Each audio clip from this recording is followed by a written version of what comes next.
Assalamu alaikum wa rahmatullahi wa barakatuh. Welcome back to another critical conversation. And we're back again. I think it's been a little while. Alhamdulillah, we're back and we're going to be talking about a lot of updates, all primarily to do with Palestine. There's been some stuff happening at the UN. There's been some stuff happening in the UK and in Europe. And we're going to take a look at that, inshallah.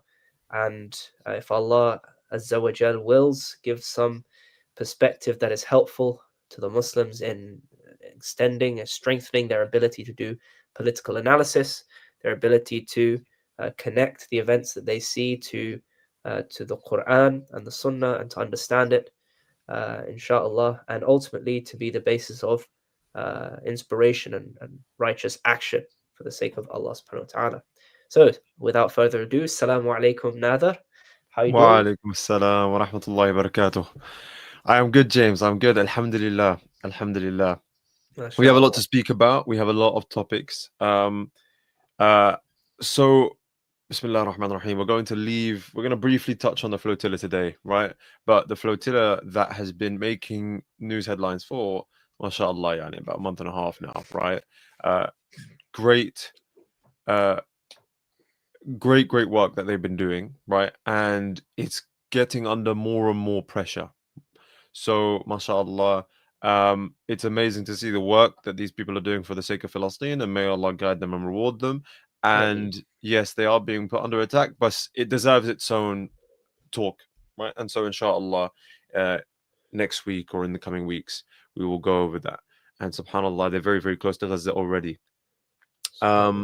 So, but that being said, one of the biggest news items, and it's always a huge news item in the year, but one of the biggest news items is the UN General Assembly that took place. And the UN General Assembly is basically where the United Nations, it's a group of body of, it's like basically all the world's nations that are kind of recognized, right, are brought together into a room and they discuss things, right? And so, yeah, that's the UN General Assembly. It's generally held in New York. It has a building in New York, and we will get onto that actually, the building specifically. But this is a very important one. This is probably the most important one that they've held in a very long time, because in today's UN General Assembly,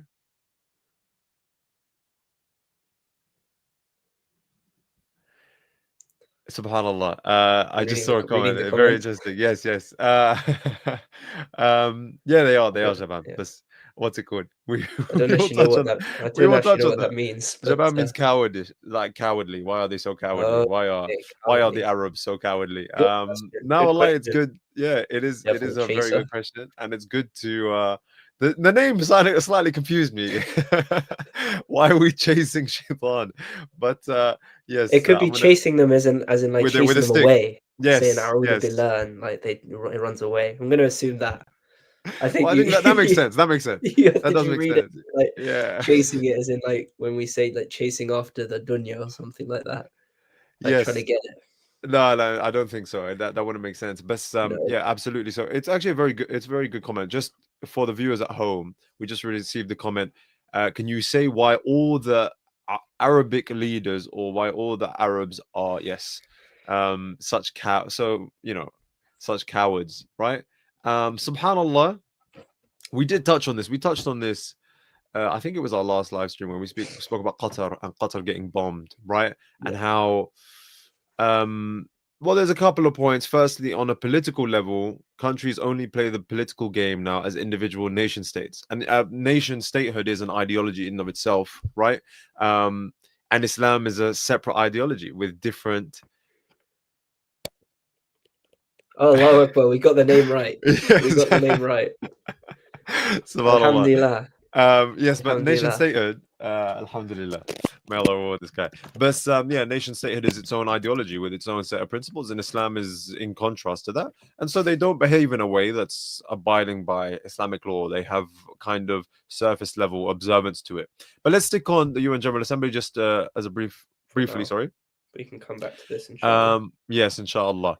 The UN General Assembly, yeah, again, so it's kind of like a meeting that or it's a set of conferences that take place over a couple of days, right?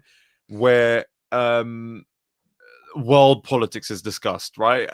They would love you to think that high-level world politics is discussed, and this is where the real decisions are made, and they would love you to think that, right? And there is a level where that's true, and there is a level as well where they just kind of tiptoe around things that ultimately powers that be and people that the puppet masters and the people that pull the strings make the decisions anyway. Uh, and what I'm referencing here explicitly is, the money behind the Israel state and the money behind AIPAC. And it's like, okay, fine.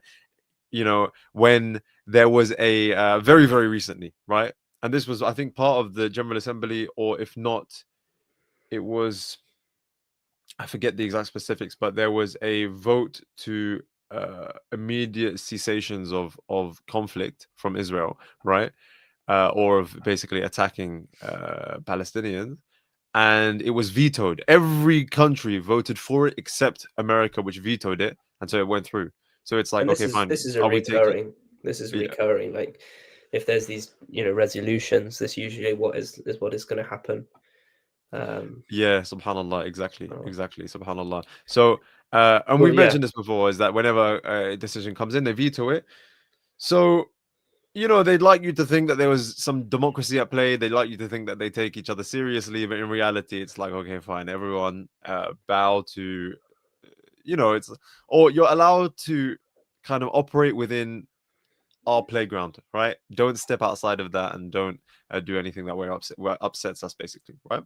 mm. And a very, very clear, evident, sign of this is that probably the biggest topic in this year's General Assembly, or in this General Assembly, sorry, in this United Nations General Assembly, is Palestine itself, right? The recognition of a Palestinian state, which was done by many countries at the General Assembly itself. From my understanding, Starmer wasn't there to do it, but Starmer had already done it in Britain, along with other countries doing it in their own, announcing it in their own countries. And he sent Lamy over, right, which is our David Lammy, which is Is he uh, foreign secretary the now? foreign Because secretary. they've shuffled him around, haven't they? Is it? From my understanding, he was still foreign secretary, but David, maybe it's changed. maybe he survived. Oh, I think he became deputy prime minister as well. Oh, is it? Um, Subhanallah. But he's still foreign secretary. He still acts as foreign secretary. Secretary of State for Justice. Served as foreign secretary. I don't know what. Let's see what his Wikipedia says. David Lammy. He is the. I think currently he is Deputy Prime Regardless. Minister, Secretary of State for Justice, and Lord Chancellor. Apparently, Okay, Subhanallah. So he's basically the prime minister's representative. So he he was was sent Foreign to Secretary Yes, until so he was recently. sent to the UN to recognize Palestine. Now, again, we're talking about how the US kind of swings these things, right? The US, and bearing in mind, this General Assembly is so heavily about the war in Gaza, right? Or the genocide in Gaza, as it should be called, and that's far closer to the truth, is that, and it still doesn't actually reach the full extent of the depravity. The US refuse the Palestinian Authority their visas into entering the country. So they can't even, take part in this General Assembly. Now, Palestine has been an observer state of the UN for a long time, anyways. So its voice hasn't been really recognized, but it should be there, right? Just to say, it doesn't really have a vote, but it should be there just in the background, right? To Subhanallah. Inshallah, James will join us very soon. But just for those at home, so Bismillah. So yes, Palestinian Authority, which is separate from Hamas, right? The PLO, the Palestinian Liberation Organization, I think, right? And for those who are unaware, it's a wing. It's a wing of Israel's foreign policy kind of thing. They're in the pockets of Israel, not even financially, but it's like basically the only resistance to Israel in Palestine and the West Bank, or in Gaza and the West Bank, is Hamas, right? And the Palestinian Liberation Organization, they help Israel with, randomly kidnapping Palestinian people and throwing them in jail, and so they haven't been, in any sort of way defenders of justice. But even they right, weren't allowed. They weren't given visas to come to America, and so they weren't allowed in the General Assembly, right? So think about the irony of that is that, or they weren't allowed in the UN General Assembly. Sorry. So think about the irony of that is that the UN is meant to be a place where countries get together and discuss things on a democratic, uh, level where everyone is given their voice, and the Palestinian Authority isn't even allowed to be there at a time where their own statehood is one of the key pieces of the agenda. So it's a bit, it's a very, very slimy, sleazy move from America to basically shut up Palestine and to say, hey, it's to silence their voice. Just to look at another comment, the issue of Palestine about to take a different turn, which benefits the occupiers. Like always, Tony Blair will be leading the government, which he will appoint one of their own guys, which I think not any benefits of Palestine. Subhanallah. So, from my understanding, you're talking about what's it called? Palestine.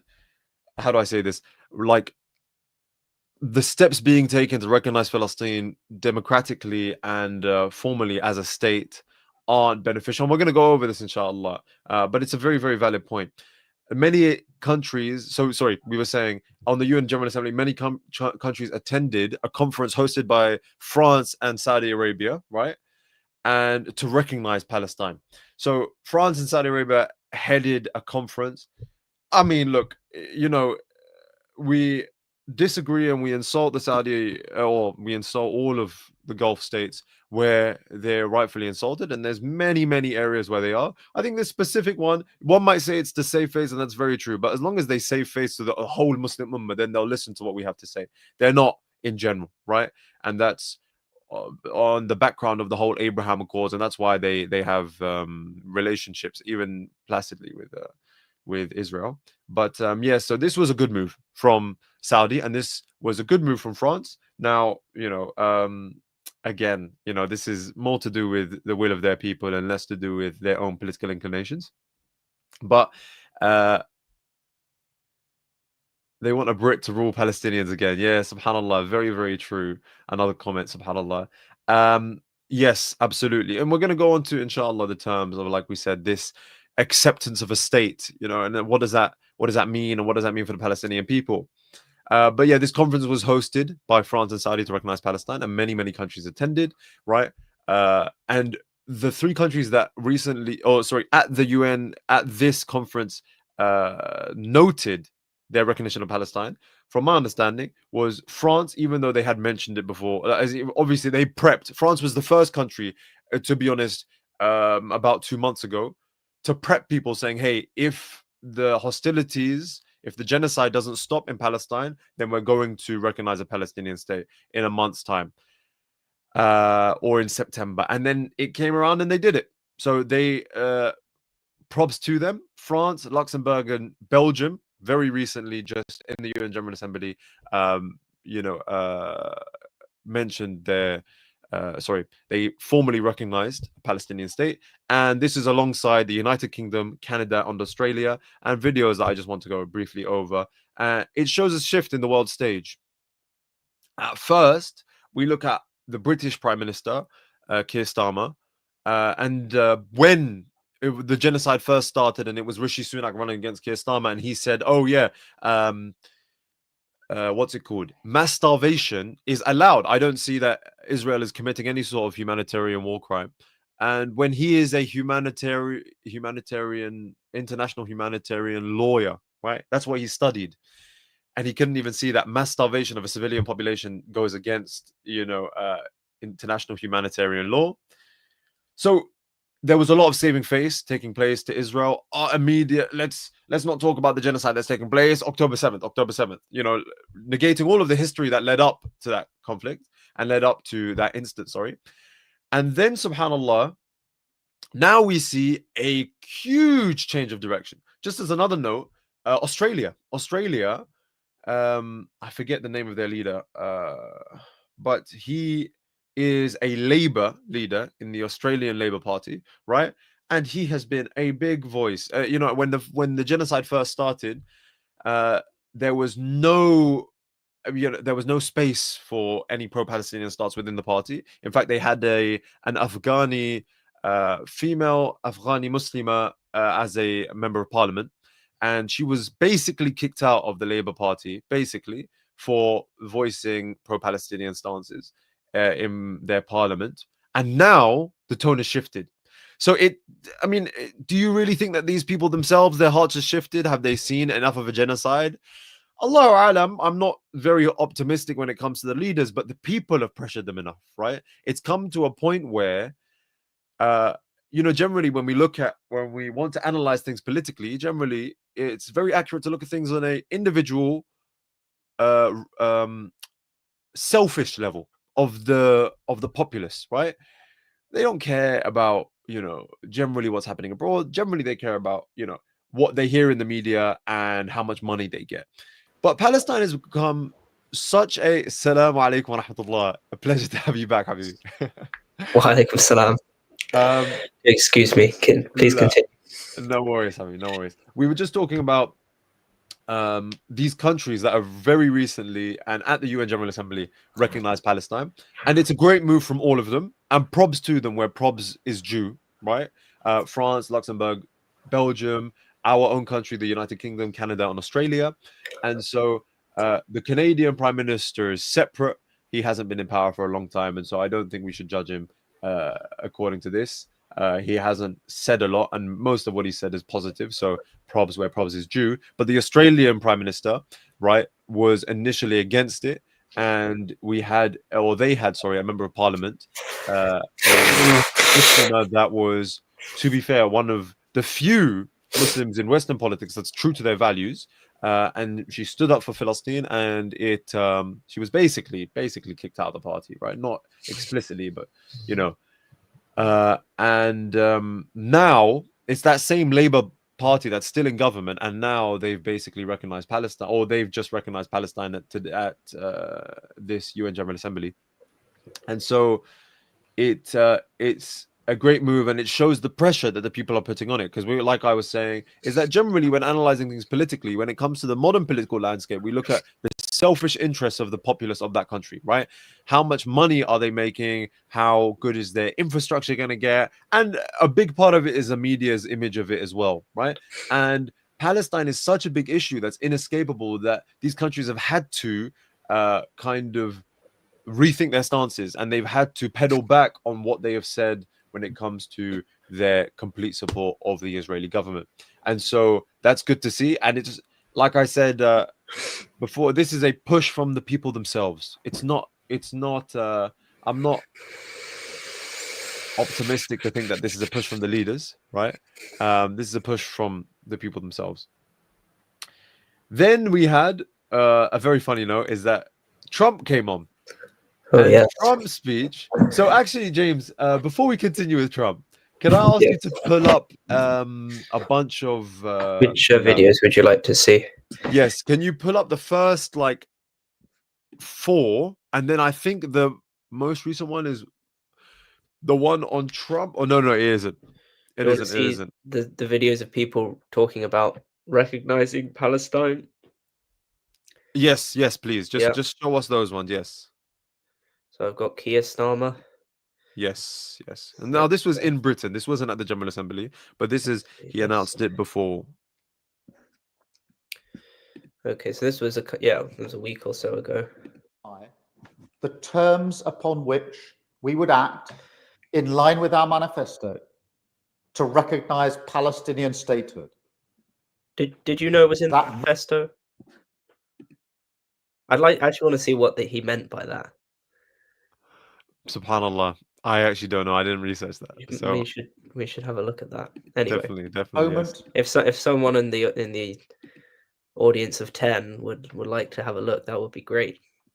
Let us know what was he referring to when he said in line with our manifesto.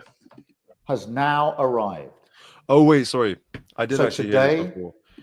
Oh yeah. Is that technically in Labour's manifesto, which is basically kind of, it outlines what their future policies will look like. It outlines what they want the country to have. They have in it that because I remember it was mentioned before that they have in it that they want to recognize a Palestinian state and stuff, Okay. but it's not. It's nothing groundbreaking, right? No, This is I mean it's just an interesting point that he says it like that, in as if we were always going to do this. We yeah, definitely didn't yeah, exactly. like it was. It's making it seem like no, it wasn't you guys. It was no, we wanted to do this from the beginning. Yeah. It's It's definitely hard backpedaling from the Yeah. stance that he had, what, a year and a half ago, where he was pro genocide, right? I mean, it was pro genocide. Yes. To revive the hope of peace and a two-state solution. Right. I state clearly, as Prime Minister of this great country, that the United Kingdom formally recognizes the state of Palestine. We recognized the state of Israel more than 75 years ago. It's immediate, isn't it? As soon as it's like drop, it's dripping, and then quick back to Israel. We can't dwell on that point too long, Like, Subhanallah. Subhanallah, yes. As a homeland for the Jewish people, today we join over 150 countries who recognize a Palestinian state also. A pledge to the Palestinian and Israeli people that there can be a better future. I set out.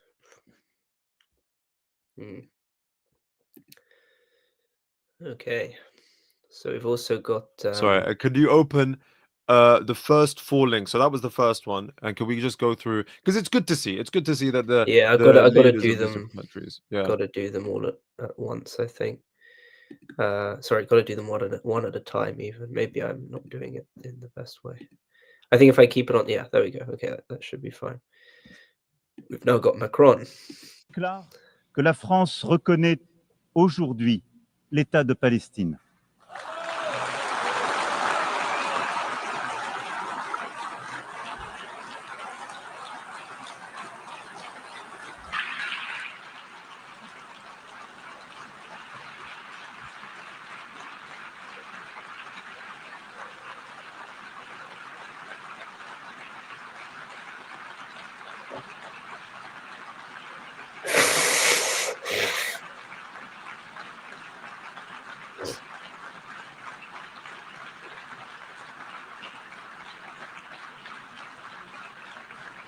Cette reconnaissance est une manière d'affirmer que le peuple palestinien n'est pas un peuple en trop, qu'il est au contraire ce peuple qui ne dit jamais adieu à rien, pour parler avec Mahmoud Darwish, un peuple fort de son histoire, de son enracinement, de sa dignité.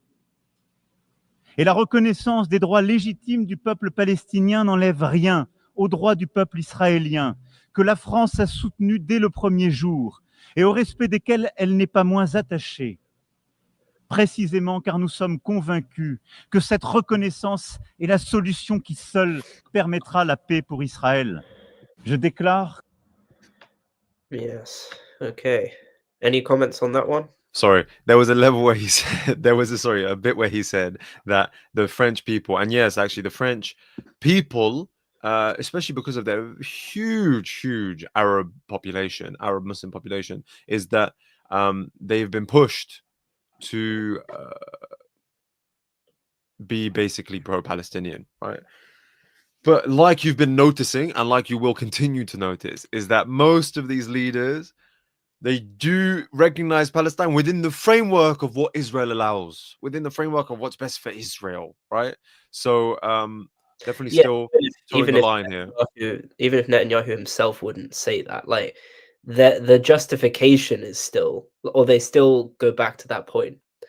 Exactly. They whether they believe it or not, they say that this is going to be good for Israel too. Netanyahu would not say that. It seems, for him, it's that he says this, you're supporting terrorism and these kind of things.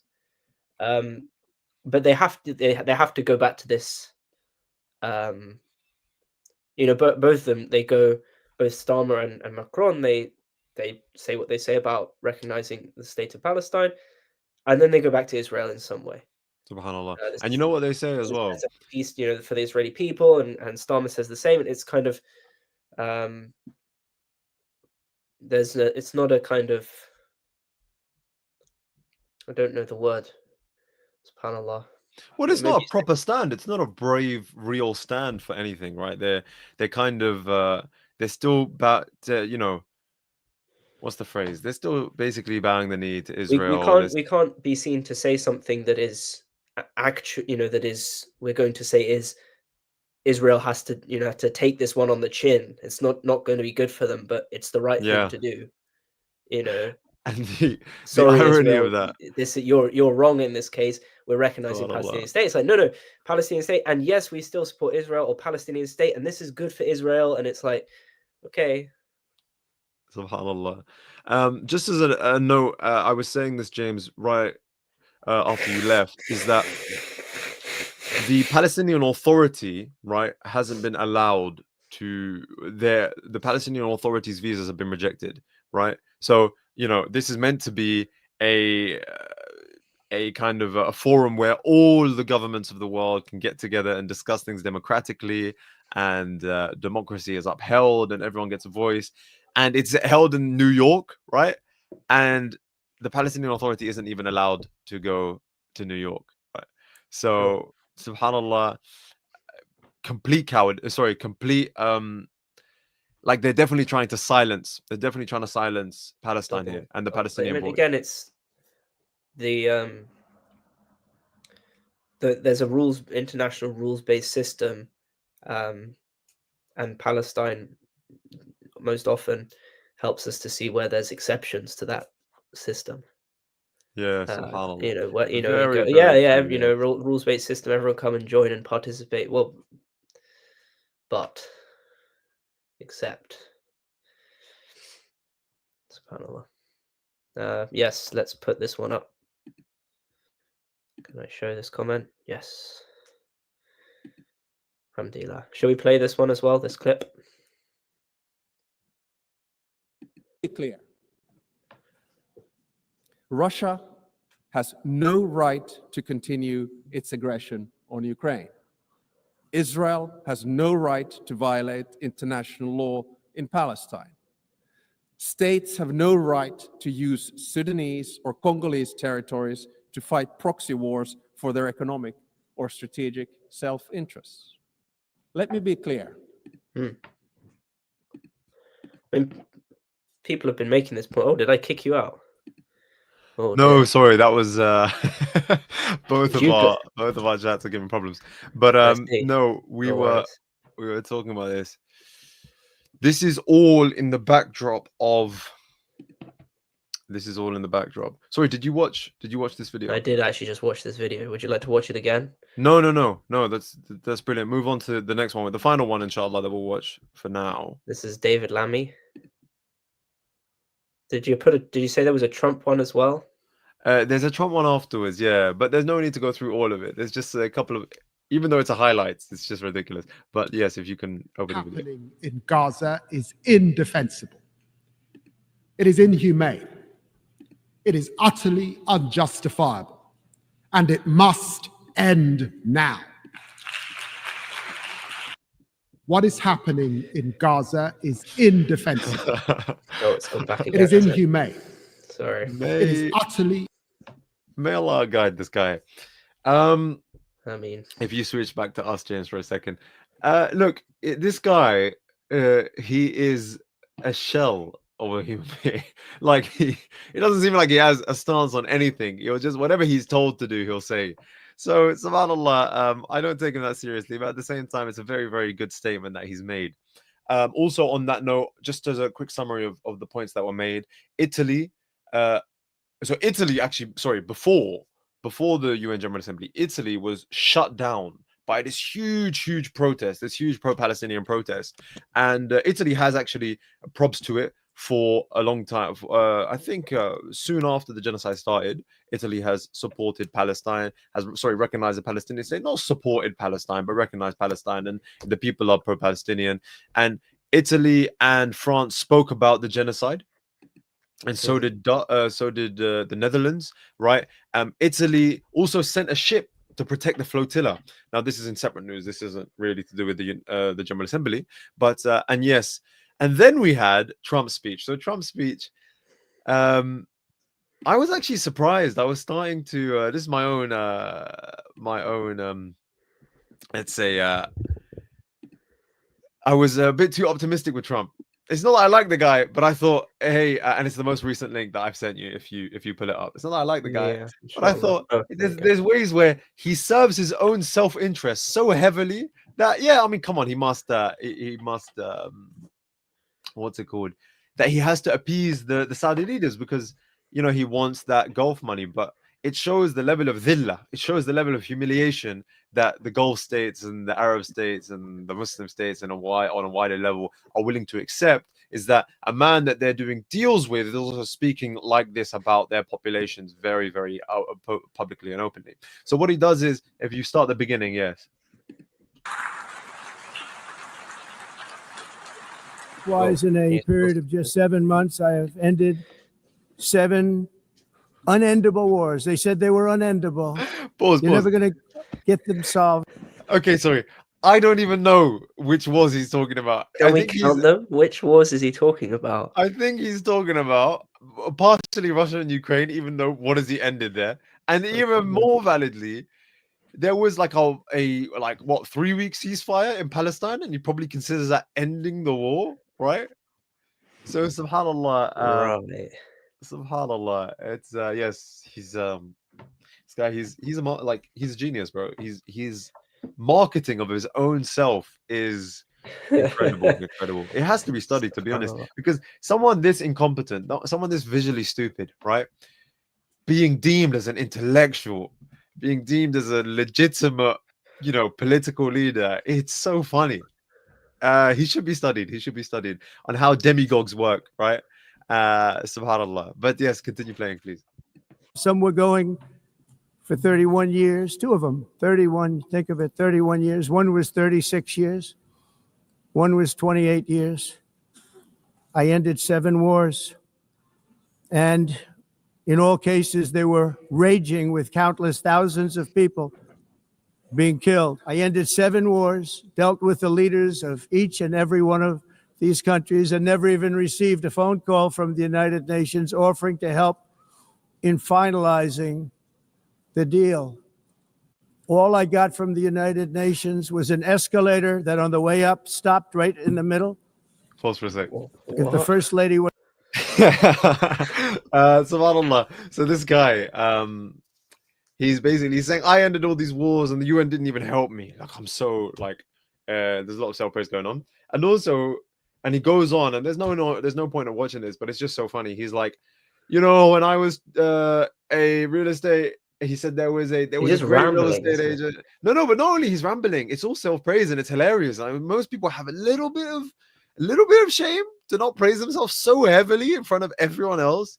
But no, this guy's like, and he's I forget what he says exactly, but he's like, there was this amazing real estate agent in New York called Donald J. Trump, and he's talking about himself. Right? Wasn't in great shape, she would have fallen. Let's see. But she's in great shape. 20 seconds. We're both in good shape. We both stood. The UN has such tremendous potential. I've always said it. It has such tremendous, tremendous potential, but it's not even coming close to living up to that potential. For the most part, at least for now, all they seem to do is write a really strongly worded letter and then never follow that letter up. Wait. Empty words. Bro, do you hear that? I agree. He's not wrong. I agree, bro. I He's not agree. wrong. He just said all the UN seems to do is sometimes write a really strongly worded letter and not follow up. Bro, it's because you guys are vetoing it. Yeah, exactly. Look, this guy's Exactly. a genius. He's a genius, man. He's a genius. Bro. May Allah humiliate him. He's such an evil guy. You're obviously, he's absolutely right. I mean, I think we had this is a relevant comment now. Yeah, like there's a lot of like legitimize it. It's a legitimizing symbol. The UN it makes us think that yes, there is this rules-based system, And yes, indeed, everyone has a seat at the table, and this is a global community. When the the practical reality of it is not that. Subhanallah. And we just had a comment, right? Which he said the exact thing that Trump just said. He said, I think UN is nothing more than a show, right? It's so true. It's so true from Random Shorts. So subhanallah, so valid, so valid. The funny thing is that this is almost like an admission of guilt, right? Is that he is the one who is made, or not only him, to be honest, the US in general has made the United Nations and the NATO Security Council impotent, right? So they don't have any power, they don't have any leverage. It's because the daddy US is allowing them. It tells them what to do and tells them what they can't do. Right, because where does the actual power lie? They is it with the UN or is it with the US? Exactly, subhanallah. That's the. And empty words don't solve war. Many years ago, a very successful real estate developer in New York, known as Donald J. Trump. What is he like? How can he, bro? How does he pull that off? Seriously, he just spoke about himself in the third person, saying a very successful real estate agent in New York, Donald J. Trump. He said his own name. Oh man, the fact that people take this guy seriously. It's amazing. It's amazing. Did you see? I don't know if you saw this. It's just a sub point, but actually, you know what? It's coming up later. It's coming up later. It's kind of Pakistan's in the bad. I wanted to. Does he say that? No. Okay. We just had a comment saying Pakistan's in the bad, right? Okay. Well, I wanted to. The reason I wanted to go ahead to when he starts praising himself, because I just wanted to contrast it with an example of true Islamic leadership. And this is from the speech that is attributed to Abu Bakr as-Siddiq after the Prophet ﷺ passed away. And he said, here we go. So he was Abu Bakr as-Siddiq, right? He is, by his name, literally the rank below the Prophet sallallahu alaihi wasallam. And yet what he says is, in translation, "O people, I have been appointed over you, though I am not the best among you. If I do good, then help me, and if I act wrongly, then correct me." Subhanallah. And this was the best among them, and he said, I am not the best amongst you, from his humility. Categorically, he is. Subhanallah. The Prophet sallallahu alaihi wasallam has passed away, and he's there, and this is what he says when he starts his period of leadership. Like, look at the contrast. And we don't have this anymore. It's all about self-promotion at many levels. Like, it's not just politics, but in business, and it's all about a kind of self-aggrandizement. Subhanallah. Rather than a sort of actual recognition of weakness or wrongdoing. Subhanallah. What you're saying is very, very true. Subhanallah. I'm thinking about whether to tell the story or not. But no, we have a brother, mashallah, who's a revert. And in his line of work, he has to sell himself. He has to sell his own abilities. And he said, I just don't feel comfortable with it, because one of the things that really attracted me to Islam was the humility, right? And subhanallah, it's a big part of the Islamic identity, is that humility, especially before Allah subhanahu wa ta'ala, because we recognize that everything that we have is a blessing and a gift from Him, the Almighty, right? And that if He wants, He could take it away at any instance. And so we don't become let's say, deluded by our own achievements and by our own abilities, recognizing that's from Allah subhanahu wa ta'ala. And that is what informed the Khulafa al-Rashideen's perspective, right, on leadership. Exactly right. Compare that to the modern leader, and there is a subtlety here as well. It's not only the modern leader; it's also what the modern man, the modern subject, is looking for. Right? Is that they're looking for objects of certainty because they've lost the certainty in their life. right? The objective source of certainty is Allah subhanahu wa ta'ala. And so they have taken away, they've decided to intentionally reject the most absolute form of certainty. And so they're clutching at certainties, or they're clutching at what seems to be certainties in the dunya. And they hear someone that's so confident that it makes them convinced in their own, in the other person's confidence, right? So Trump seems so enamored by his own ability, right, that other people are just like, oh, what he's saying it with so much confidence, he must be true. And a lot of the time they jump between from idol to idol, from human idol to human idol, right? First, the amazing character of so and so, and then so and so, and then, you know, every single time they'll let them down, and so they have to move on to someone else, and then that person lets them down, they move on to someone else. This is people worship, right? And it's because they've lost the source of certainty in life. And then certainty is actually one of the most important parts of the human condition, right? Is that you have to have a sense of certain, how do I say it? You have to have a source of certainty in your life, right? And where you reject the true absolute source of certainty, you have to take false certainty. Yeah, it's a kind, you know, it's that false concretization of, you know, I mean, we've been talking about the nation state, like this again. This is an example of this. That is it's going up the chain and falsely concretizing something that is, you know, not real in the sense that Allah subhanahu wa ta'ala is al-haq, you know, that is, ultimately there's going to be something unstable in a person's identity, something that's going to be, it's not certain ultimately. But yeah, I wanted to make the comparison to inshallah show the qualitative difference, yeah, but between the leadership that is pleasing to Allah and the kind that we are, yeah, so absolutely. And familiar to a with level nowadays. also, it takes a certain quality of character from an individual to be able to see quality within other people, right? If you have no barometer, if you have no measure of what's right and wrong, if you have no moral basis, you won't be able to tell who's moral and who's not moral.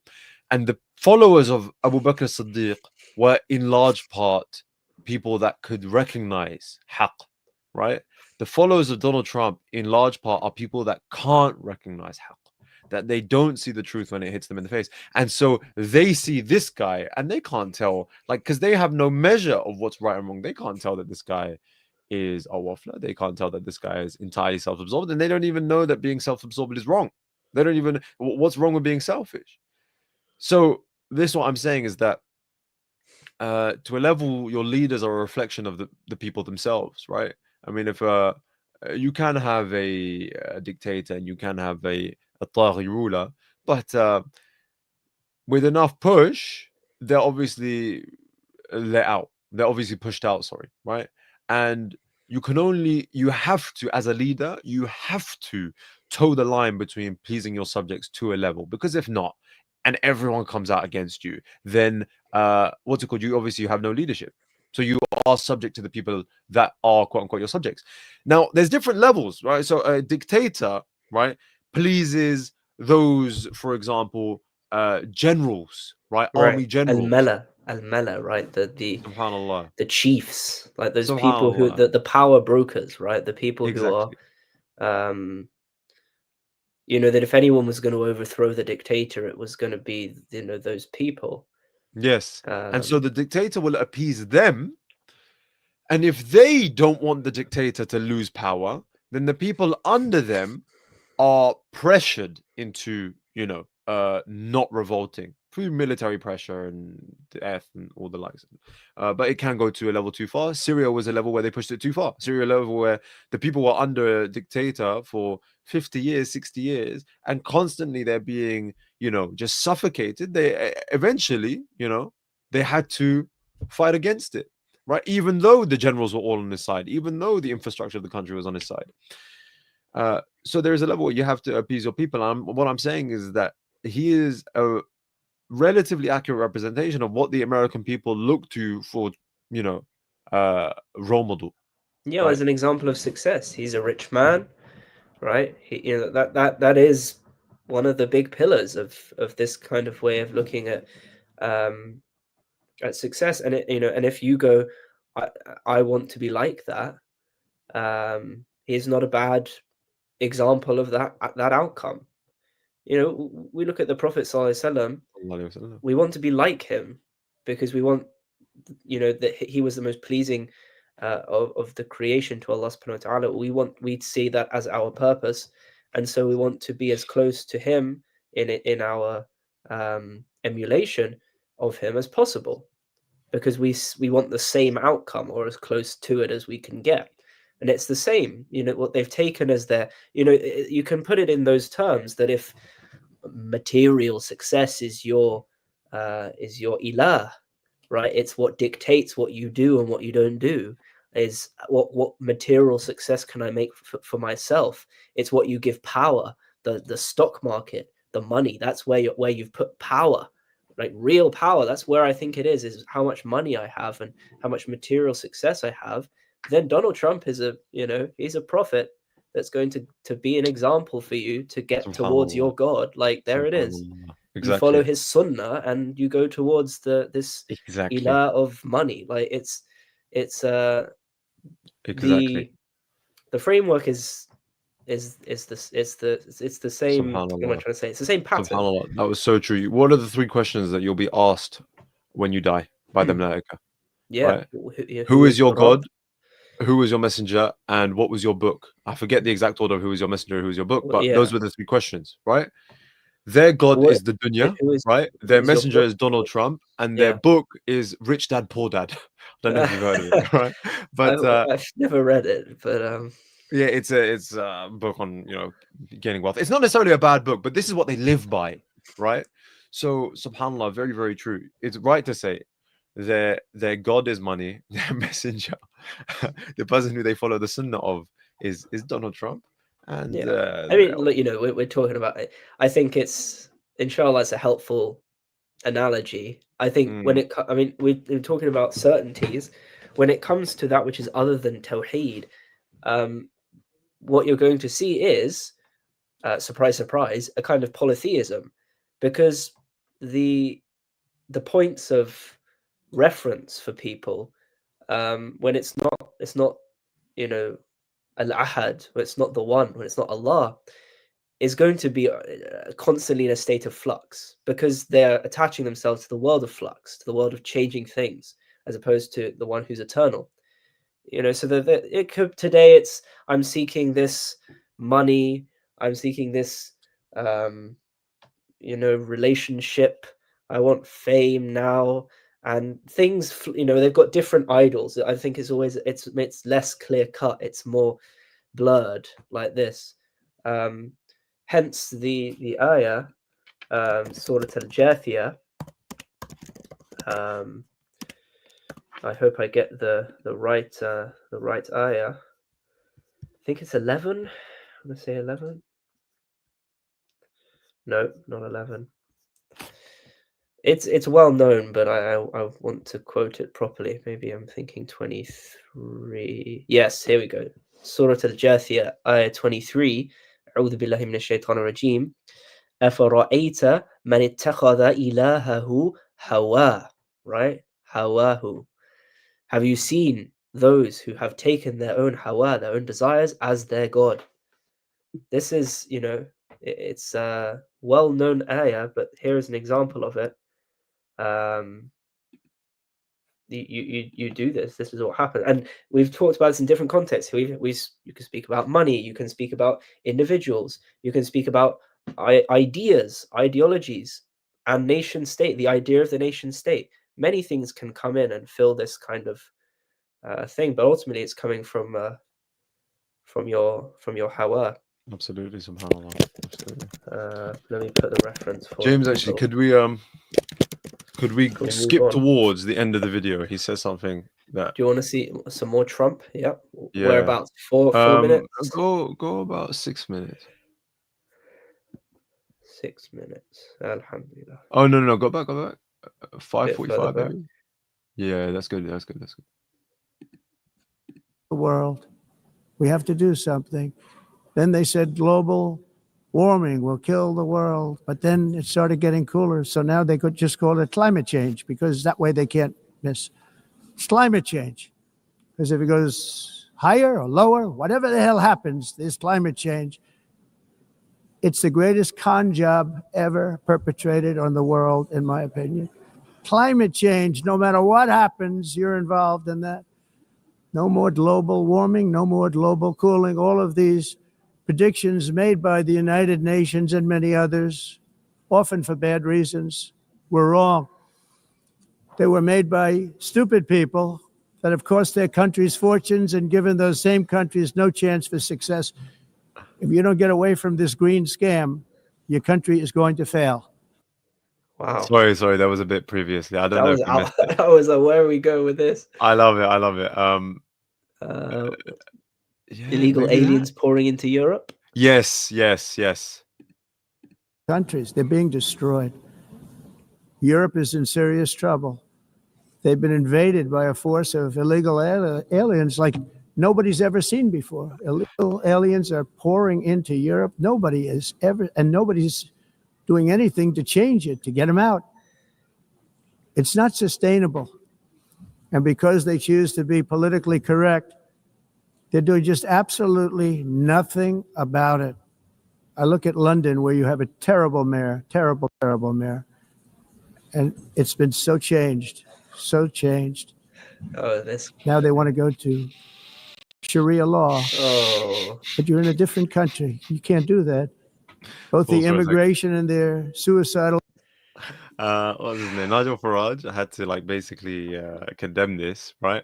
But he condemned. You know what he said? He said, "Yeah. I mean, I was what's it called? No, Sadiq Khan isn't pushing Sharia law. No, but I don't know if you saw this, but he said with Trump, you have to take nothing what he said.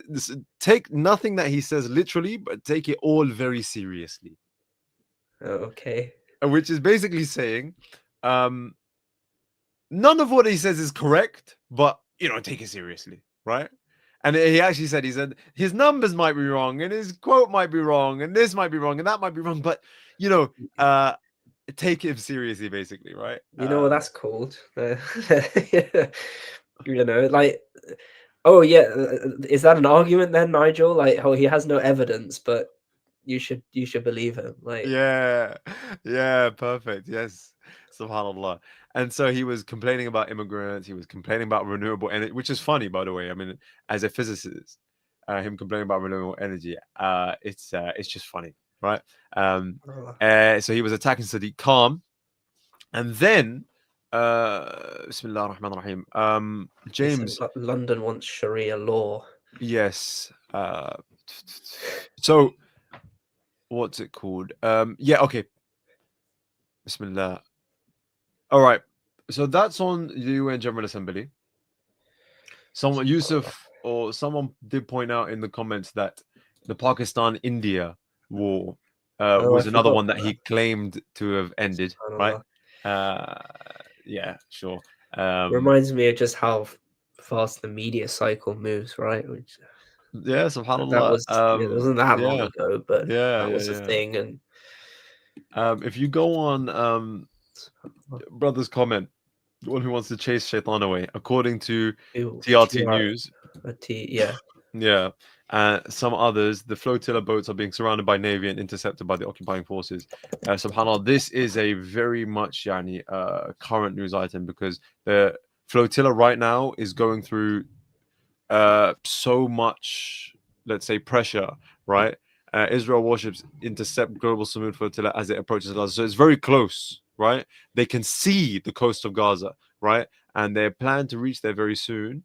And Israel has been bombing around them, right, for a long time, basically scaring them. But and Israel has been basically, and it was really funny. George Galloway was in the background of a photo with what's her name? What's her name?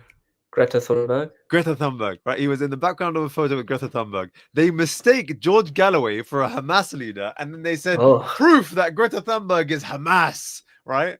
poor girl. She would never fit in Hamas anyway. But what's it called? Prove that Greta Thunberg is Hamas, and they're using this. They're going to use this as reason to basically invade or like It's just board the like flotillas. schoolboy. Right. I mean, I want to say schoolboy error, but maybe it's not. Maybe they're completely aware of it and they're just doing. Yeah. They're just they're playing people under them. But yeah, poor Greta Thunberg, man. And also, by the way, something that wasn't stated enough, and something I just wanted to say, but it's not really relevant to what we're saying right now. But when what's his face, that stupid guy, what was his name? Piers Morgan. When Piers Morgan started backpedaling on Palestine, right? Yeah, subhanallah. But when he started backpedaling on Palestine, like a week after he started backpedaling, a week after saying, "Yeah, I do think it is a genocide now. I agree with you." Pakistani guy, Mehdi Hassan. I agree with you, Mehdi. Yeah, it is a genocide now. A week afterwards, there was the Sumud flotilla, or there was flotilla with Greta Thunberg, and he said, "Oh, it's just a selfie boat with a bunch of PR stunts." You don't have the right to speak. You supported a genocide for 8 months, and now you have this poor girl who's actually gone out, right, and trying to fight against a genocide, right, and trying to, raise the voice for it, and you're calling it a selfie boat. Piers Morgan is a sensation. Yeah, a sensationalist. Like he'll say, I don't know what he personally thinks, but he'll say things that people will become agitated at. No, it's not just him. This is the news culture. Yeah, it's all about, controversy. Yeah, exactly. And it's just to keep you hooked. So that was that. Now in British politics, I think on Saturday, last Saturday, if you can pull up the last, before we go into this video, Before this one, right, just as a nice note to end with the UN General Assembly one, right, what's it called? Yes, this one. Right, appreciate. Let's just play it and just enjoy ourselves. Satisfying video. Please, order in the hall. Please, order in the hall.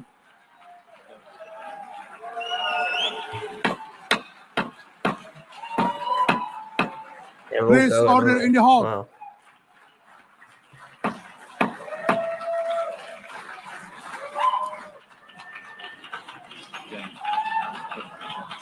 Please, order in the hall, and please be seated. Netanyahu actually looks like a pig, bro.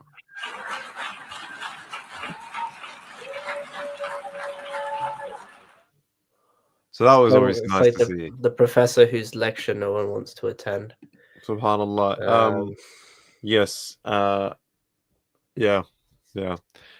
But it's good to see. It's good to see that. It's good to see that the world is waking up to it, right? That it would have been unheard of. His QR code looks ridiculous. Why did he QR code on him? He was like, yeah, he's got a big old badge. Is it? I don't know. And brother Devil Chase actually mentioned, or the one, sorry, let's say Chasing Away the Devil, right? Mentioned that he mentioned previously at another UN General Assembly that the plan for Greater Israel, right? There was no Palestine in it, and there was no, it's not what Netanyahu wants. He wanted his main target is to conquer more land under terrorism and safety. What's it called? Yes, absolutely, subhanallah.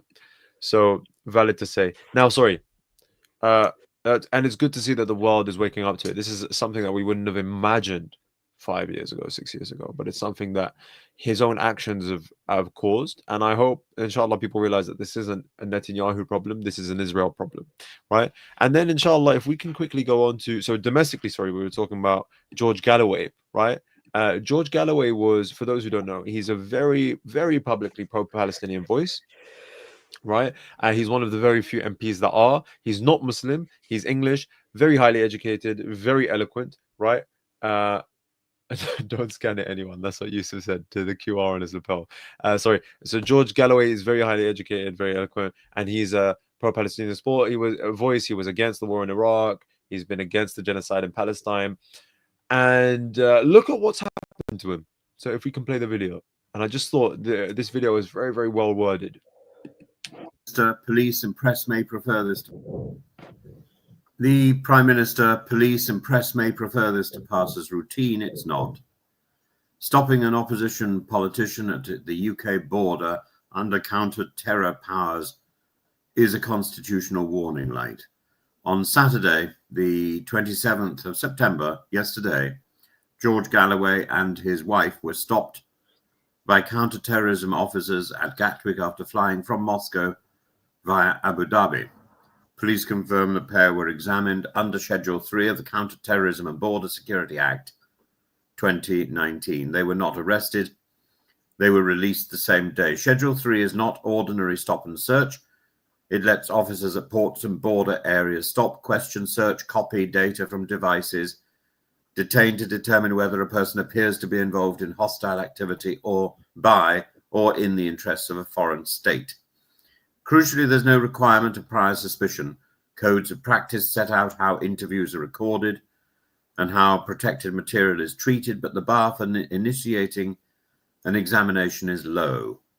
Parliament created Schedule 3 after the Skripal poisoning to counter state-backed espionage and influence operations. The intention was to give swift tools at the border against agents of foreign powers, and the risk was always mission creep from spies to dissidents, journalists, and controversial politicians. We're now testing that boundary. We're now seeing that in practice. And that's what he's saying. He said that it's a constitutional warning light. Basically, it's a warning from the government, as in, hey, you're being too loud. Hey, you're not within the parameters of what we're allowing, right? Kind of curb your politics and make sure it fits within line. And they're telling him this, and this is a warning not only for anyone that wants to pursue any pro-Palestinian action on a political level, right, or let's say at a very high political level, but even for a general activist. They're saying, look, we can get George Galloway, who has so much protection, right, and who has so much. If George Galloway gets thrown into prison, everyone will hear about it, right? If an average Don that supports Palestine gets thrown into prison, who's going to care? So they're saying, we can get George Galloway, you're not safe. It's a warning for anyone that's pro-Palestinian, and it's a warning for anyone that, especially in light of Palestine Action, a designation of Palestine Action as a terror group, right? And you know what? He's gonna mention it very well. I'm just gonna let him continue. It doesn't matter whether you like or dislike George Galloway. I've always been very impressed by him. I don't share his views, but he's just been in Moscow, and earlier this year he appeared at events in Iran. His party says the stop was politically motivated intimidation. You do not need to share his worldview to grasp the symbolism. An opposition figure critical of UK and US policy, intercepted under a statute aimed at hostile state activity, then waved on. That is the sort of theatre that chills speech more effectively than any courtroom verdict. 3 issues should therefore concern us. The suspicionless nature of the stopping. Schedule 3 permits examination without reasonable suspicion. That is exceptional in UK law. It should be used rarely and explained clearly after the fact. It's a good point. I think, why is that the case? It should be stated clearly and explained after the fact, because if not, then it's not liable to critique. If we don't know the reasons, then we can't assess whether they're good reasons or bad reasons. We can't then hold them to account. So they can say, well, it's in national interest. Okay, but this is an empty category that you can fill with whatever you want to fill to justify your actions, and we can't hold you to account. That would be the major problem there. There's very true. Accountability. No accountability for what is a very potentially a very powerful legal power. Yeah, and subhanallah, the reason why these sorts of powers are very dangerous when they're unchecked is because it very quickly can allow for the government to become a police state, in which, just like the Soviet Union, and just like the Nazi Party is that they have a secret police that monitors what people say, and just so don't step out of line, and then it calls people to be terrified to say anything. Right. Right. And yeah, it's just a way of the government scaring people into, hey, don't be, pro-Palestine. So yes, it's a tool that can be used, must be used very rare. Now the problem is that even if it is used, if it's used on just some random guy, who's going to hear about it? Maybe some very few people will, but even then, it's not going to get the media attention. So the government doesn't really have to answer for it, right? It's a very dangerous tool. It's a very dangerous tool that they can basically stop anyone at the airport. No, what's it called? They can detain anyone. What's it called? Without a trial. No, stopping and Without searching even someone suspicion. isn't. It Without makes it even suspicion. suspicionless. Yeah. So even then, it's stopping and searching someone isn't the biggest problem. But when you can detain someone and when you can throw someone in jail without a trial, this is a very dangerous tool that if a government wants to claim that it has freedom, it should never have. I mean, I think, even if it doesn't go that far, like what this man is saying, he said it chills speech faster than any court verdict. That it's an intimidation tactic. It's a way of frightening people into silence. Absolutely. And for the Muslims who are involved in pro-Palestine action in the UK, it is a vital thing that we cultivate courage, because it is frightening. Like, there could be times at which measures are taken against you, which are frightening, and so ensuring that you have a good connection with the Quran and with the seerah of the Prophet ﷺ, You and mean with your pro-Palestinian adhkar. activism, but yes.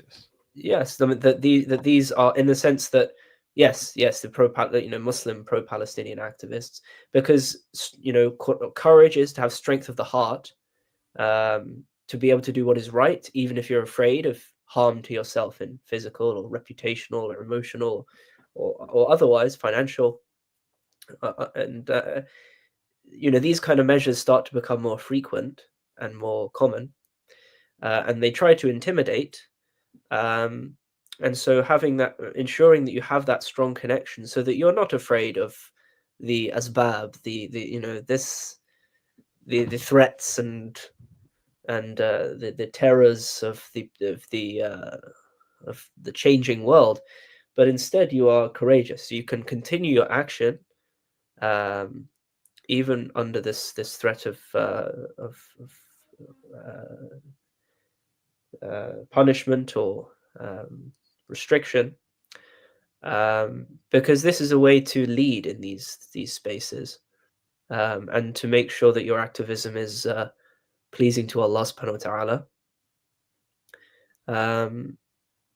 Yes, that we have to be aware that they may not need to go so far as arresting, imprisoning, punishing people without trial, if they can silence people and make them afraid. I think Nathir has gone now. We've had a very interchangeable session today.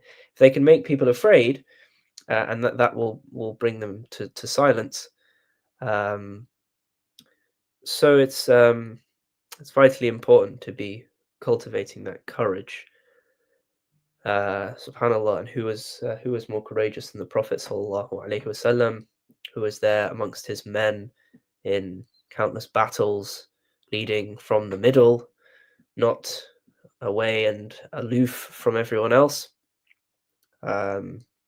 So being engaged in reading the seerah, and then looking at the stories of the prophets and the stories of the righteous of the past, the man in Surah Yasin who runs from the edge of the city to tell his people, even though they're all ganged up against these messengers, to tell these people who are, what they ought to do. They should follow these messengers, and he is killed for it. And we don't know his name, but alhamdulillah, what a great blessing to have anonymity and such great righteousness. But it was a courageous act to be like the magicians who, upon recognizing the truth that came with Musa alayhi salam,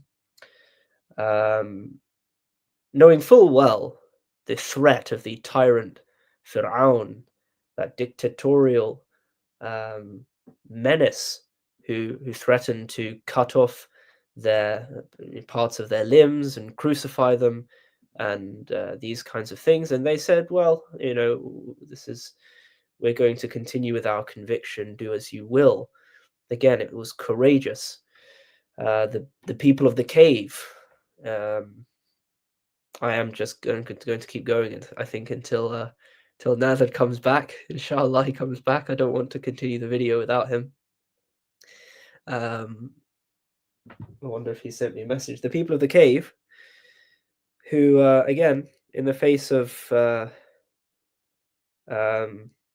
he said, please continue. Okay, I will continue. In the face of, again, a ruler who was trying to enforce upon them that which was contrary to reality, they stood up, and Allah says He strengthened the hearts of these young people when they stood up and said the truth. So all these examples are very, very relevant today. I think it was Devil Chaser, the chaser of devils, who said this at the beginning. Can you say, well, why the leaders, I think it was meant, have some cowardice? Well, if we want to perhaps provide a balm to that, a solution to that in the future, and when I say future, I mean the near future, not the imagined out of reach aspirational future that never comes, but one that is planned for strategically and realistically. Well, start to cultivate that courage within yourself, and as I said, that is done with the connection to the Quran. Nathir said he'll be back in 5 minutes.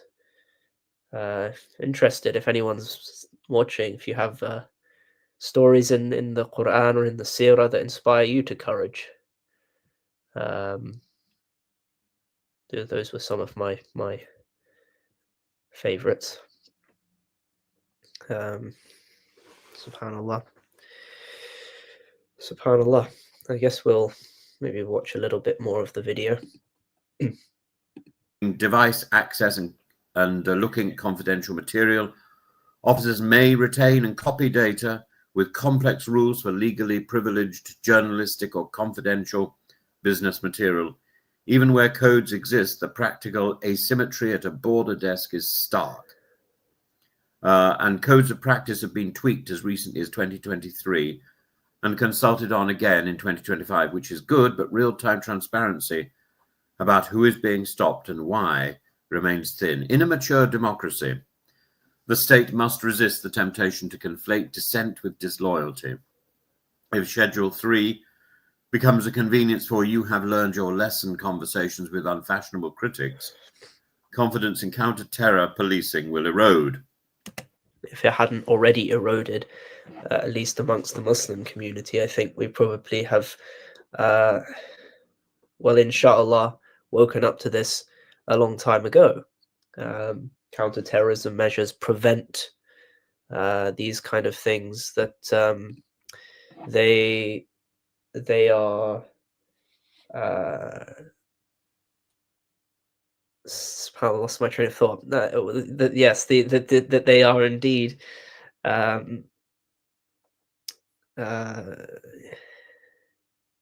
well, he said the trust in them will erode, the confidence in them will erode.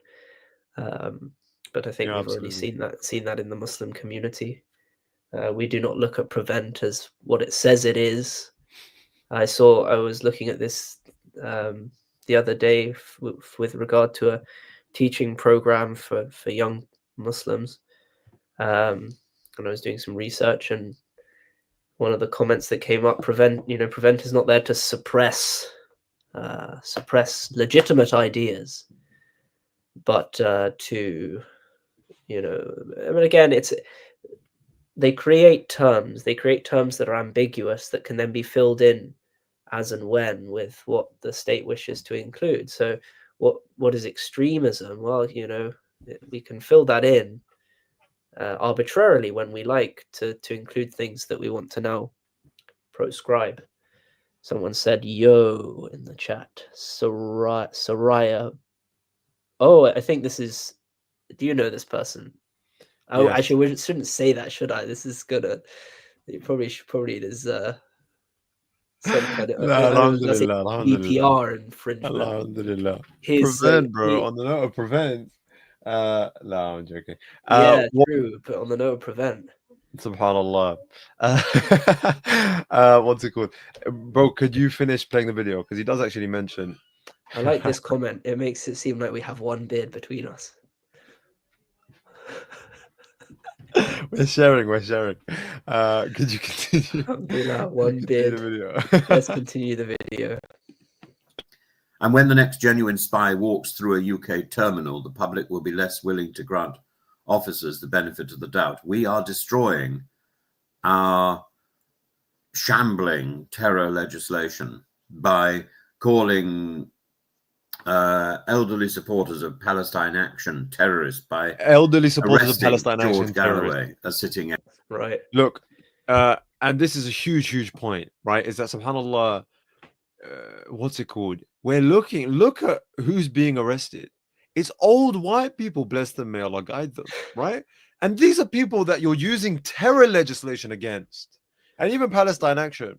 Now, formally, we don't support it at all because it's a designated terror organization.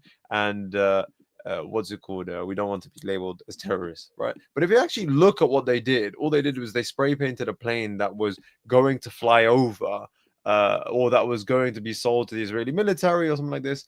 And they were designated as a terror group because of that, right? Where is the terrorism? Very valid question, right? It's probably a question that will get you labeled as a terrorist again. There you go. But and this is what old English people are seeing, and they're saying, "Hey, this isn't right," and you're pushing the country in a dangerous direction, and you're making it difficult. You're basically crushing any voice of dissent, right? And making it a totalitarian state. So it's very dangerous, right? And George Galloway is being pressured under the same light. So sorry, James, if you could continue, just wanted to comment there. MP. How many scheduled or detaining George Galloway, a sitting MP? How many Schedule 3 examinations have occurred in the past 12 months, broken down by outcome and by whether any material was actually retained? How many involved elected officials, journalists, or accredited party officers? Whether the Met sought or obtained authorization to retain or copy any items, and what was ultimately destroyed or returned? What threshold guidance is now given to officers about politically exposed persons? And should the Home Office publish anonymized post-incident summaries within 30 days for high-profile uses of Schedule 3? There's so much that needs to be tidied up about this law and about the potential abuse of this law. That two things can be true at the same time. The police may have acted within the letter of the law, and this can still be a bad look for a government that claims to cherish robust debate. If ministers want to convince us that Schedule 3 is not drifting into political policing, they should welcome sunlight. They should publish aggregate numbers, tighten suspicionless use of genuinely exceptional cases, and guarantee rapid independent review whenever power touches politicians, reporters, or lawyers. You do not defend a free country by teaching its critics to fear the border desk. The power to examine at ports is sometimes necessary. It should never become normal. What happened at Gatwick may have been lawful. It was also unnecessary theatre, and the theatre is the point. And I think there's a big question. There's a big question mark here that needs answering. And I would not be surprised if George Galloway uses parliamentary privilege to define that question more clearly, and he will command a lot of support throughout the House. This portable heat air blaster. Oh, portable heat air blaster. So that I just Okay. like what's it called? When I was doing research, that came up, and I saw it very, very brilliantly worded. Right? It was wonderfully eloquent. Yes. Yeah. Wonderfully Absolutely. eloquent. And I mean, I Absolutely. think that for me, the point that just stuck there was the theater is the point. Like these are, it sends a message. People start to think in a certain way. It creates an impression of power that is, Absolutely. that is frightening. That it's, and there is a kind of enigmatic quality to it that you're not going to be quite sure when it's going to, or why it's going to do things. Again, his main point was saying that this this legislation should be open for scrutiny, and it should be, that the executive powers that are using it should be open for scrutiny and accountability, because when it's enigmatic, it becomes more frightening. When it's enigmatic and it's mysterious, when you're not quite sure why they're doing it, they're not quite sure why, you're not sure why you're being detained, or what information they're trying to get, or what is it, what do they actually suspect you of? Do they suspect you of anything? Or what do they that all of this uncertainty, mystery creates this kind of, it's the big brother kind of paranoia. It's like, who's watching me at this point? And if I say that, if I say this, am I going to be, stopped at the airport and questioned, and what's going to happen then? And it's creates a frightening culture. And as as you've mentioned, like, you mentioned Russia, I think, and Soviet Russia and Yeah. Nazi Yeah. Germany. And again, like, I wouldn't say it's quite that extreme, at least from my understanding of Germany. But indeed, terror was one of the ways in which the power of the Nazis was consolidated. The frightening reputation of the Gestapo, the frightening, Absolutely. reputation of the, I mean, even before, like the SS and the SA, these kind of things. And it again, people, you don't have to police people because they're policing themselves because they're frightened. Yeah. And that's very suffocating, and it can only last so long, right? And this is the direction that domestically the British government is pushing themselves towards. The last thing, and this is a bigger item of news, and it's happened in the past 2 days, is that after the General Assembly, Trump and Netanyahu had a meeting, and some Arab leaders were in with it as well, and it was meant to be on the surface. And if you can open the link that I sent you, it's an article, right?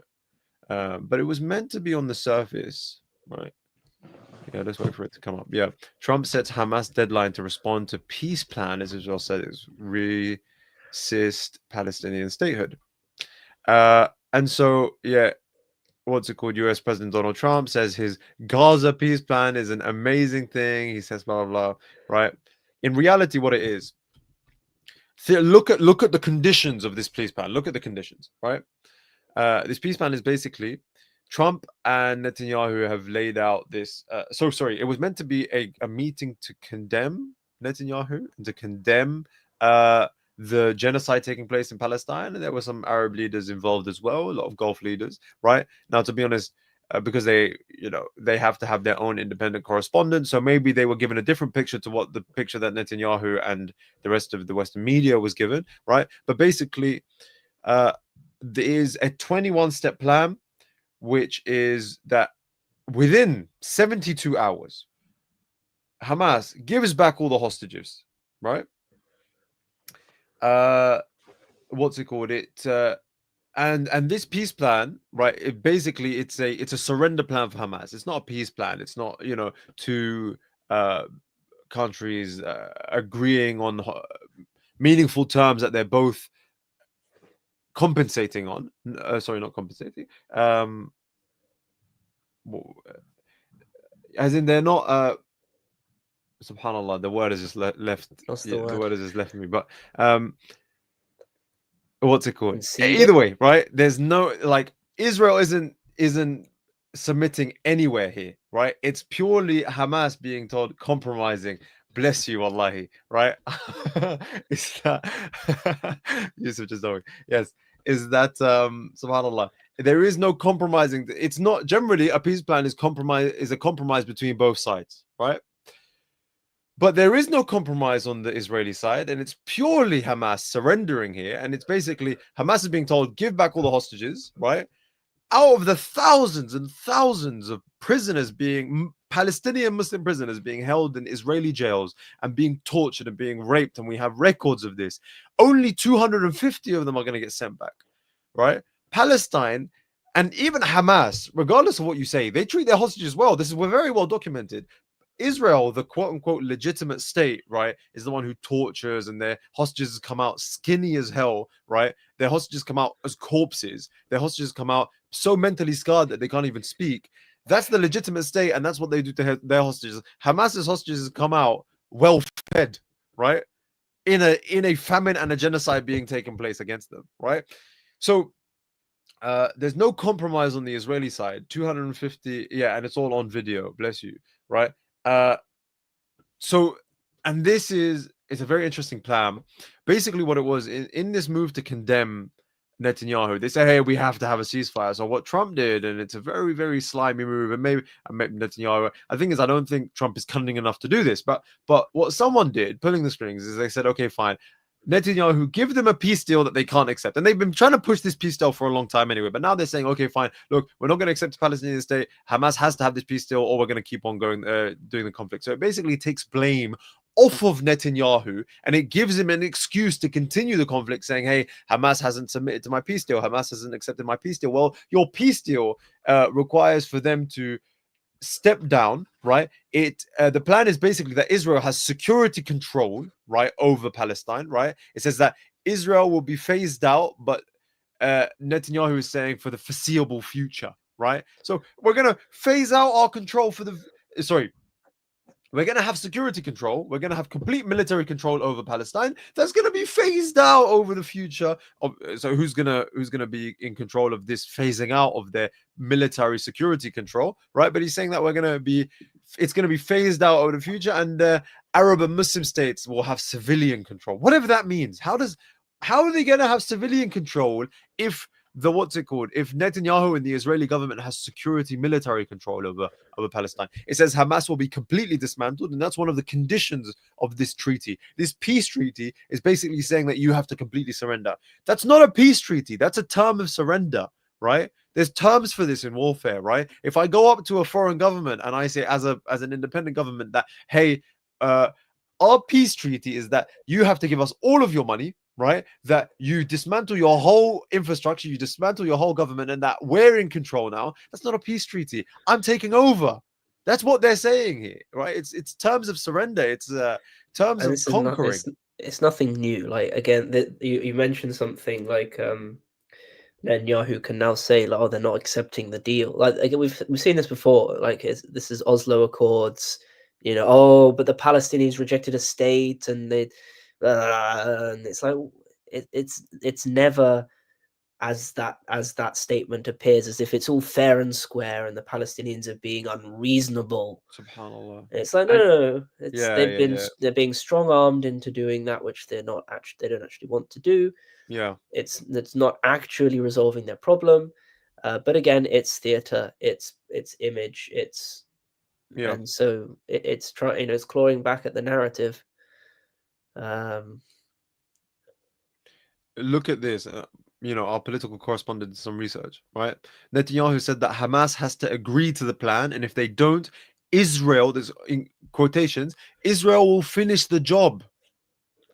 They'll finish the job, as in they'll flatten all of Gaza and then they'll conquer it, right? They're saying this publicly, like it's insane. And this was meant to be a meeting to put Netanyahu under pressure. Now, okay, what kind of terms are these? You're expecting Hamas to surrender to its own destruction, to its own dismantlement, and you're holding the peace of the Palestinian people on that, right? And obviously, Israel knows that Hamas is not going to, agree to its own dismantlement. And to be fair, right, Israel has the worst track record in history. So Hamas shouldn't trust Israel with the life of its civilian population. Why would it? And yeah, basically, Israel is banking on the fact that Hamas won't accept this. And they're going to use this as an excuse to continue the conflict. They're going to use this as an excuse to the genocide. They're going to use this as an excuse to continue bombing Palestinians, and then have basically a slogan saying, hey, we offered a peace treaty and they rejected it, right? Yeah. If I gave you a peace treaty, James, saying, hey, you have to sacrifice your mom and your dad and all of your family and give me all of your money and get out of your house, and then I won't hurt you, right? Would you accept that? No, but this is what the Palestinian people have been given, right?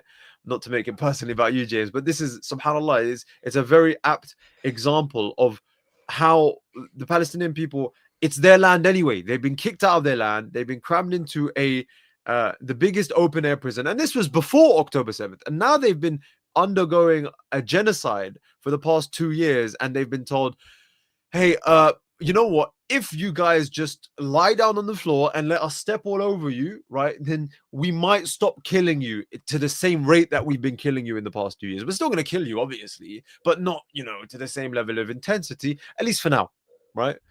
And this is the conditions of their quote-unquote peace treaty. And this is what the Palestinian people apparently have to put up with, right? Or face entire extinction, right? And this is what obviously the Western leaders, Trump and Netanyahu, are banking on. They're banking on this to be able to say that, hey, we gave them a chance and they didn't listen, right? The Hamas and the Palestinian people didn't listen. We gave them a chance and now, khalas, let's get rid of them. Subhanallah.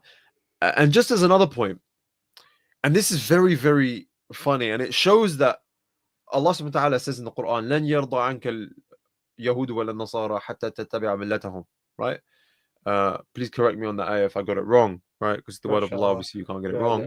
You But didn't have to search up your ayat. I'll check it, inshallah. But it's that the Jews and the Christians won't be satisfied with you until you follow their path, right? And even then, they'll look at you as a humiliated body, right? This is the perfect example of what is called the Palestinian Authority, right? The PA, right? Palestinian Authority is an authority that has compromised and accepted every term, right, that the Israeli government has sent them, right? Israel will say, hey, we want you to kidnap these people and send them to our jails. They will kidnap them and they will send them to Israel, right? Israel will say, hey, this person is being too loud, kill him. And basically, they'll allow Israel to do so. And they'll do all of these things. And they're a wing. They're a foreign wing of the Israeli government, right? And they have a leader, I forget his name.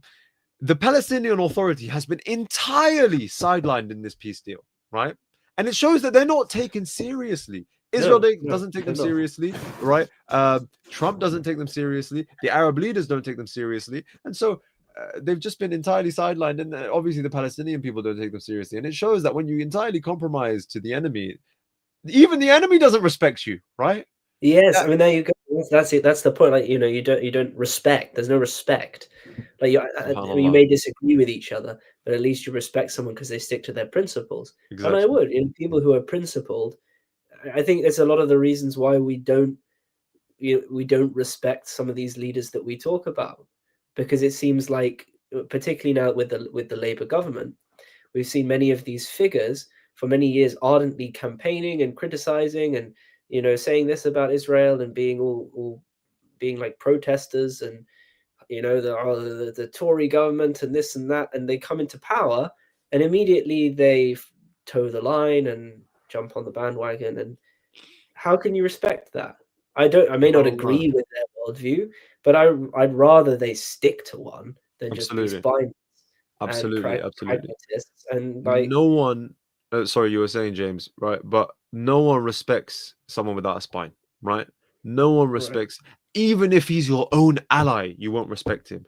And the funny thing is that generally the enemy that is consistent, that is firm upon their values, gets more respect, right, than the ally who is spineless, the ally who's a coward.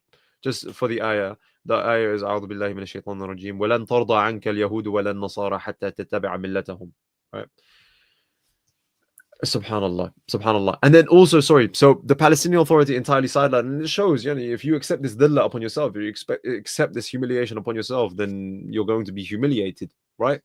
There was a clip of the leader of the Palestinian Authority saying, "Please help us," right? Obviously in Arabic, but he's like, "Don't. Why are you going to let us just suffer like this? Please help us." And he's no dignity, no karama in the way that he speaks. This man has no honor, yani, subhanallah. Just a weak individual. And this is obviously, this is why, you know, Palestinians take him seriously. This is why Hamas is the choice in Gaza, is because they're the only ones that are actually fighting against the occupation. They're the only ones that are actually fighting against the genocide. And subhanallah, just to finish, right? Is that the Arab leaders accepted this. The Arab leaders accepted this, what's it called? This peace deal, this quote unquote peace deal, like we just discussed. It's in terms of surrender, right? What does this mean, right? Subhanallah, what does this mean? There's two possibilities, right? Either that the Arab leaders were given a different image of what this actually looks like compared to the Western leaders, and you'd be surprised. I mean, we think that these systems are sophisticated, but it's funny how many things slip through the cracks. And I didn't hear that he said that in a different language. It's like, well, we have mass translation. That is, subhanallah, Israel gets away with saying a lot of genocidal rhetoric, but because they do it in Yiddish, because they have it in quote unquote Hebrew, right? And we just don't translate most of their stuff. You know, people just aren't aware of it, which is one point. So that's possible that the Arab leaders don't know. But another possibility is that the Arab leaders are complicit in this. The Gulf leaders are complicit in this. And then there's two types of Arab Gulf leaders, right? In fact, this is extended to the wider Muslim world, right? There's two types of Muslim leaders that agree with this type of deal. The first is the one who actually agrees ideologically, right? You have the type that are the ambassadors and the propagators of the Abraham Accords, those that wanted to normalize with Israel from day one, right? And then you have the other type of Arab leader who it doesn't agree with Israel ideologically, but he's scared and he has no backbone. It's like, you know, we talked about, I think this again, we can we've gone on for quite a while, subhanAllah.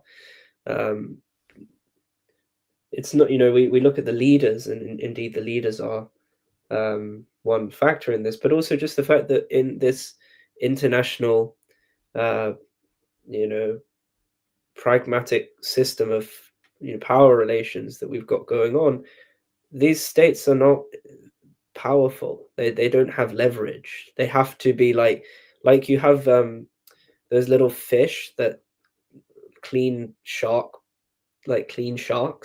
that they you know, they'll like go and eat the bacteria off the shark's skin or eat the bits of meat out of their teeth or whatever, and the shark kind of just like, he's chill with it, it's like fine. But you know, if he wanted to, the shark could, you know, do as sharks do. And it's like, it's that kind of thing. It's like they don't have leverage in this system a lot of the time. SubhanAllah, I think that's actually the problem is that when people, I mean, it's valid to say to a level, right, that they don't have the power, so they can't do a lot. There's the likes of the Syrian government, which is just you know, it's already been, it's so weak right now, right, because Syria has been war torn so aggressively, right? So much of Syria is in rubble, so it's valid to say for them. But when the Gulf states, they have so much money and they have so much power over the world's oil that if they wanted to, and it's been done before, this isn't just me talking, right? It's been done before by some of their kings, right? That they could bring the rest of the world to their knees. They are choosing not to. They're not brave enough to for some reason, right? And maybe it's that. Maybe it's just that they're actually committed to the American ideal of how things should be. And so because of that, they're not taken seriously, right? They've made themselves that parasitic fish that is swimming around the shark and cleaning its teeth, right? When they actually have the potential to be their own force, right? And we spoke about this, subhanallah, and we spoke about this at the very beginning, is that they're playing the game of nation states, and they submitted to the whole ideology of nation states. When Islam, we don't have nation states, we have the deen of Allah, which is the haqq, right? And that would see the whole Muslim world united. And obviously, if we were united under one banner, right, then the West would be terrified, right? Because currently, as the hadith of the Prophet sallallahu alaihi wasallam, right, for our love of the dunya and for our hatred and fear of death, right, we have become exactly wahan, right? We have become the scum of the sea, right? Not given any, what's it called? And only those, the ragtag group of guerrilla fighters called Hamas, right, that didn't have that weapon, are the ones who are pushing world politics now, are like some of the dictators of world politics now. Think about that, right? When you have proper states and proper countries with serious money behind them, too weak and too impotent to do anything, and then you have a bunch of ragtag fighters, and it just shows, yani, victory is to Allah, victory is from Allah, and He gifts it to whoever He wills, right? So, as Umar ibn Khattab said, we are people that Allah subhanahu wa ta'ala has given us izzah through Islam, right? Has given us nobility and honor through Islam. And wherever we look for honor through other than the deen of Allah, Allah subhanahu wa ta'ala will humiliate us. And that is what has happened. Alhamdulillah. I think that's a wonderful note to end on. Alhamdulillah. Barakallahu feekum. May Allah give victory to our brothers and sisters in Palestine and allow them to, have the hand over their oppressors. Allow justice and peace to be seen in Palestine, and to allow Al-Masjid Al-Aqsa to be returned to the hands of the Muslims, and to grant our brothers and sisters who have struggled in His sake paradise, right, and ease, inshallah, in the dunya and the akhirah. Ameen. Well, Jazakallah khair, everyone, for those who have joined. This has been our longest stream. But yes, we'll try and keep it 45 minutes from now on. We went over a lot, though. By the way, we've had a bit of a bigger break, and so a lot had happened. But yes. Alhamdulillah, we're trying to stream regularly now. Hopefully on Wednesday nights every week. Every week Wednesday. Please come and join us on a Wednesday. We want to have conversations, so please keep the comments active. Yes, we've actually I was very, very happy with the comments that we got. Keep engaging. We hope to see you all soon, inshallah. But for now, we'll conclude this critical conversation. Assalamu alaikum wa rahmatullahi wa barakatuh. Assalamu alaikum.